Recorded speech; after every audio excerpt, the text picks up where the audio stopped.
சட்டம் நம்மளுடைய அன்றாட வாழ்க்கையில எல்லா விஷயத்திலுமே தொடர்புடைய ஒன்னாதான் இருக்கும். இப்ப உதாரணத்துக்கு ஒரு ஹாலிடே டிக்ளேர் பண்றாங்க, மழையின் காரணமா இருக்கலாம், இல்ல ஒரு பேங்க் ஹாலிடேவா இருக்கலாம், இல்ல சண்டே உடைய பப்ளிக் ஹாலிடேவா இருக்கலாம்.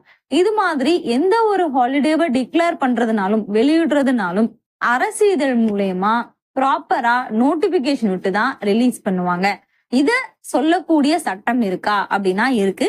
அதுதான் நம்மளுடைய நெகோஷியபிள் இன்ஸ்ட்ருமெண்ட் ஆக்ட் 1881. இது தமிழ்ல மாற்று முறை ஆவண சட்டம் 1881 சொல்லுவாங்க. சோ இது ஆவணங்களை பத்தி மட்டும் பேசல, இது மாதிரி நோட்டிபிகேஷன் அறிவிப்பு அறிவிக்கை சம்பந்தப்பட்ட விஷயங்கள்லயும் பேசுது.